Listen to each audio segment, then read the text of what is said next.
74वां अध्याय। भगवान की अग्र पूजा और शिशुपाल का उद्धार। श्री सुखदेव जी कहते हैं, परीक्षित, धर्मराज युधिष्ठिर जरासंध का वध और सर्वशक्तिमान भगवान श्री कृष्ण की अद्भुत महिमा सुनकर बहुत प्रसन्न हुए और उनसे बोले।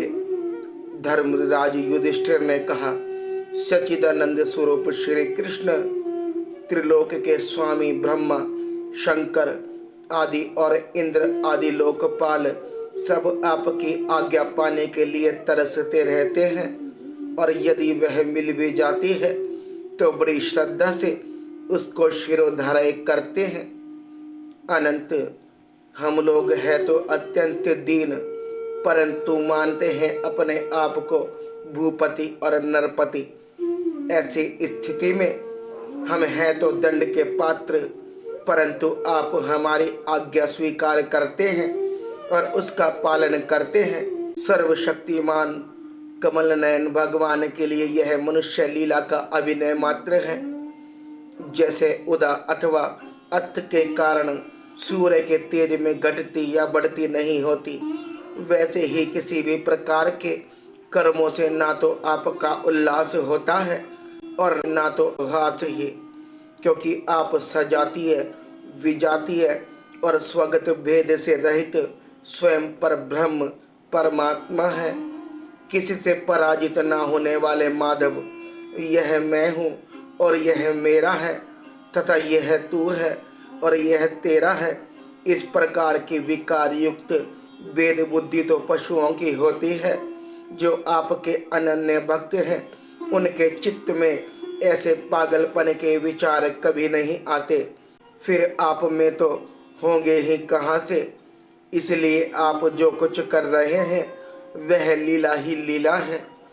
श्री सुखदेव जी कहते हैं, परीक्षित, इस प्रकार कहकर धर्मराज युधिष्ठिर ने भगवान श्री कृष्ण की अनुमति से यज्ञ के योग्य समय आने पर यज्ञ के कर्मों में निपुण वेदवादी ब्राह्मणों को ऋषिध्वज, आचार्य आदि के रूप में वर्णन किया। उनके नाम ये हैं, श्री कृष्ण द्वैपायन, व्यासदेव, भरद्वाज, सुमंतु, गौतम, असित, वशिष्ठ, च्यवन, कण्व, मैत्रेय, कवच, त्रित, विश्वामित्र, वामदेव, सुमति, जैमिनी, क्रतु, पैल, पराशर, गर्ग, वैशंपायन, अथर्वा, कश्यप, धौम्य, परशुराम, शुक्राचार्य, आसुरी वितिहोत्र, मधुछंदा, वीरसेन और अकृत वर्ण। इनके अतिरिक्त धर्मराज ने द्रोणाचार्य, भीष्म पितामह, कृपाचार्य, धृतराष्ट्र और उनके दुर्योधन आदि पुत्रों और महामति विदुर आदि को भी बुलवाया। राजन, राजसूय यज्ञ का दर्शन करने के लिए देश के सब राजा, उनके मंत्री तथा कर्मचारी, ब्राह्मण, क्षत्रिय, वैश्य, शूद्र सब के सब वहां आए। इसके बाद ऋषिध्वज ब्राह्मणों ने सोने के हलों से यज्ञ भूमि को जुतवाकर राजा युधिष्ठिर को शास्त्र अनुसार यज्ञ की दीक्षा दी। प्राचीन काल में जैसे वरुण देव के यज्ञ में सब के सब यज्ञ पात्र सोने के बने हुए थे, वैसे ही युधिष्ठिर के यज्ञ में भी थे। पांडुनंदन महाराज युधिष्ठिर के यज्ञ में निमंत्रण पाकर ब्रह्मा जी, शंकर जी, इंद्र आदि लोकपाल अपने गणों के साथ सिद्ध और गंधर्व, विद्याधर, नाग, मुनि, यक्ष, राक्षस, पक्षी, किन्नर, चारण, बड़े बड़े राजा और रानियां, ये सभी उपस्थित हुए। सबने बिना किसी प्रकार के कौतूहल के यह बात मान ली कि राजसूय यज्ञ करना युधिष्ठिर के योग्य ही है, क्योंकि भगवान श्री कृष्ण के भक्त के लिए ऐसा करना कोई बहुत बड़ी बात नहीं है। उस समय देवताओं के समान तेजस्वी याजकों ने धर्मराज युधिष्ठिर से विधि पूर्वक राजसूय यज्ञ कराया। ठीक वैसे ही जैसे पूर्व काल में देवताओं ने वरुण से करवाया था। सोमलता से रक्स निकालने के दिन महाराज युधिष्ठिर ने अपने परम भाग्यवान याजकों और यज्ञ कर्म की भूल चूक का निरीक्षण करने वाले सदस्य पतियों का बड़ी सावधानी से विधि पूर्वक पूजन किया। अब सभासद लोग इस विषय पर विचार करने लगे कि सदस्यों में सबसे पहले किसकी पूजा अग्र पूजा होनी चाहिए। जितनी मति उतने मत, इसलिए सर्वसम्मति से कोई निर्णय न हो सका। ऐसी स्थिति में सहदेव ने कहा, यदुवंश शिरोमणि भक्त वत्सल भगवान श्री कृष्ण ही सदस्यों में सर्वश्रेष्ठ और अग्र पूजा के पात्र हैं, क्योंकि यही समस्त देवताओं के रूप में है और देश काल धन आदि जितनी भी वस्तुएं हैं उन सब के रूप में ये ही हैं। यह सारा विश्व श्री कृष्ण का ही रूप है। समस्त यज्ञ भी श्री कृष्ण स्वरूप ही है। भगवान श्री कृष्ण ही अग्नि, आहुति और मंत्रों के रूप में है। ज्ञान मार्ग और कर्म मार्ग ये दोनों भी श्री कृष्ण के प्राप्ति के ही हेतु हैं।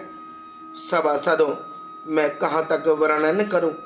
भगवान श्री कृष्ण वह एक रस आदित्य ब्रह्म है जिसमें सजातीय, विजातीय और स्वगत भेद नाम मात्र का भी नहीं है। यह संपूर्ण जगत उन्हीं का स्वरूप है। वे अपने आप में ही स्थित और जन्म, अस्तित्व, वृद्धि, अति, क्षय भाव विकारों से रहित हैं। वे अपने आत्म स्वरूप संकल्प से ही जगत की सृष्टि, पालन और संहार करते हैं। सारा जगत श्री कृष्ण के ही अनुग्रह से अनेकों प्रकार के कर्म का अनुष्ठान करता हुआ धर्म, अर्थ, काम और मोक्ष रूप पुरुषार्थों का संपादन करता है। इसीलिए सबसे महान भगवान श्री कृष्ण की ही अग्र पूजा होनी चाहिए। इनकी पूजा करने से समस्त प्राणियों की तथा अपनी भी पूजा हो जाती है।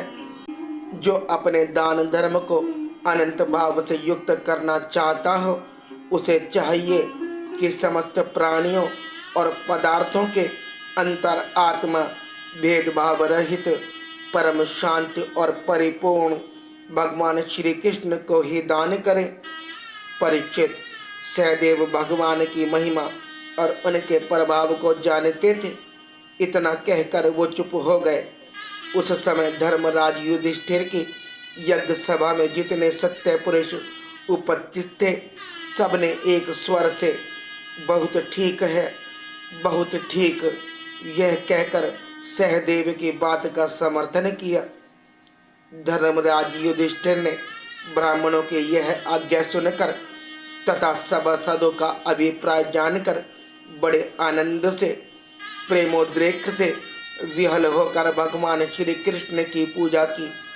अपनी पत्नी, भाई, मंत्री और कुटुंबियों के साथ धर्मराज युधिष्ठिर ने बड़े प्रेम और आनंद से भगवान के पांव पखारे तथा उनके चरण कमलों का लोक पावन जल अपने सिर पर धारण किया।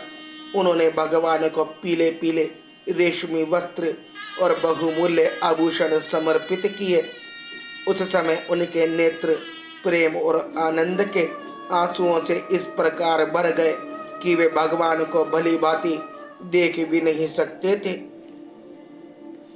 यज्ञ सभा में उपस्थित सभी लोग भगवान श्री कृष्ण को इस प्रकार पूजित सत्कृत देकर हाथ जोड़े हुए नमो नमः, जय जय इस प्रकार के नारे लगाकर उन्हें नमस्कार करने लगे। उस समय आकाश से स्वयं ही पुष्पों की वर्षा होने लगी। परीक्षित, अपने आसन पर बैठा हुआ शिशुपाल यह सब देखकर सुन रहा था। भगवान श्री कृष्ण के गुण सुनकर उसे क्रोध हो आया और वह उठकर खड़ा हो गया। वह बड़ी सभा में हाथ उठाकर बड़ी असहिष्णुता से किंतु निर्भयता के साथ भगवान को सुना सुनाकर अत्यंत कठोर बातें कहने लगा। सभासदों, श्रुतियों का यह कहना सर्वथा सत्य है कि काल ही ईश्वर है। लाख चेष्टा करने पर भी वह अपना काम करा ही लेता है। इसका प्रत्यक्ष प्रमाण हमने देख लिया कि यहाँ बच्चों और मूर्खों की बात से बड़े बड़े वयोवृद्ध और ज्ञान वृद्धों की बुद्धि भी चकरा गई है। पर मैं मानता हूँ कि आप लोग अग्र पूजा के योग्य पात्र का निर्णय करने में सर्वथा समर्थ हैं। इसलिए सदस्य पतियों, आप लोग बालक सहदेव की यह बात ठीक ना माने कि कृष्ण ही अग्र पूजा के योग्य हैं। यहाँ बड़े बड़े तपस्वी, विद्वान, व्रतधारी, ज्ञान के द्वारा अपने समस्त पाप ताप को शांत करने वाले परम ज्ञानी, परम ऋषि, ब्रह्मनिष्ठ आदि उपस्थित हैं, जिनकी पूजा बड़े बड़े लोकपाल भी करते हैं। यज्ञ की भूल चूक बतलाने वाले उन सदस्य पतियों को छोड़कर यह कुल कलंक ग्वाला भला अग्र पूजा का अधिकारी कैसे हो सकता है? क्या कोआ कभी यज्ञ के पुरोष्काश का अधिकारी हो सकता है? ना इसका कोई वर्ण है और ना तो आश्रम, कुल भी इसका ऊंचा नहीं है। सारे धर्मों से यह बाहर है। वेद और लोक मर्यादाओं का उल्लंघन करके मनमाना आचरण करता है। इसमें कोई गुण भी नहीं है। ऐसी स्थिति में यह अग्र पूजा का पात्र कैसे हो सकता है? आप लोग जानते हैं कि राजा ययाति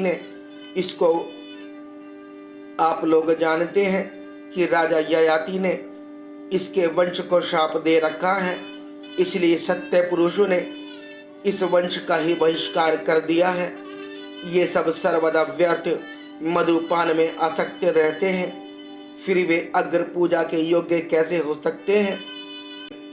इन सब ने ब्रह्म ऋषियों के द्वारा सेवित मथुरा आदि देशों का परित्याग कर दिया और ब्रह्म वर्चस्व के विरोधी वेद चर्चा रहित समुद्र में किला बनाकर रहने लगे।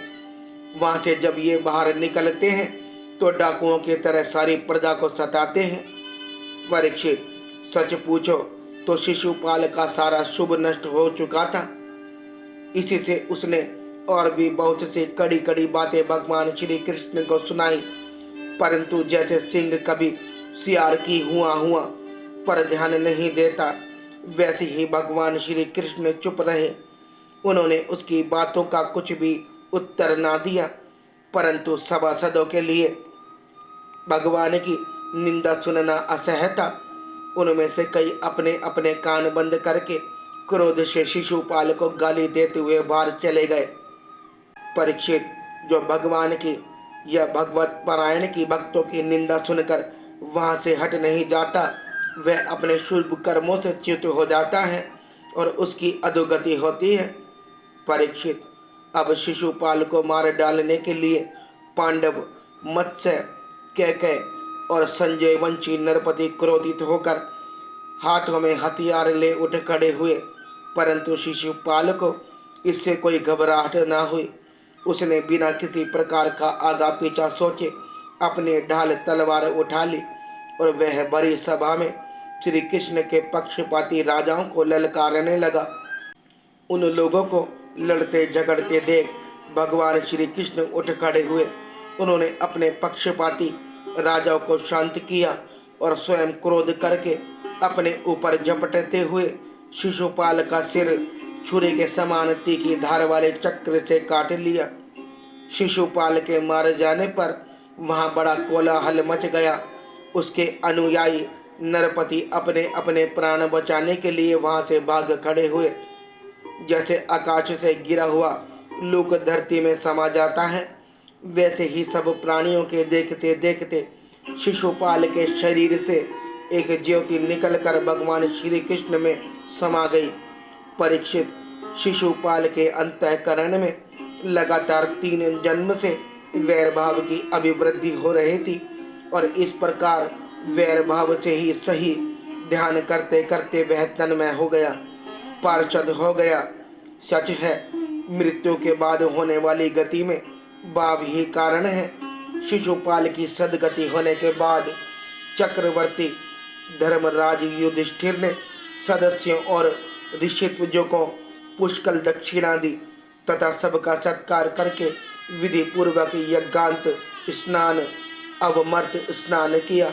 परीक्षित, इस प्रकार योगेश्वर भगवान श्री कृष्ण ने धर्मराज युधिष्ठिर का राजसूय यज्ञ पूर्ण किया और अपने सगे संबंधी और सुहृद की प्रार्थना से कुछ महीनों तक वहीं रहे। इसके बाद राजा युधिष्ठिर की इच्छा न होने पर भी सर्वशक्तिमान भगवान श्री कृष्ण ने उनसे अनुमति ले ली और अपनी रानियों तथा मंत्रियों के साथ इंद्रप्रस्थ से द्वारकापुरी की यात्रा की।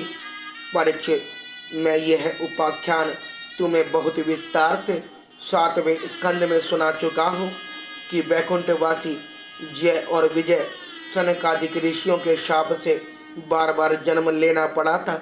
महाराज युधिष्ठिर राजसूया का यज्ञांत स्नान करके ब्राह्मण और शक्तियों की सभा में देवराज इंद्र के समान शोभायमान होने लगे।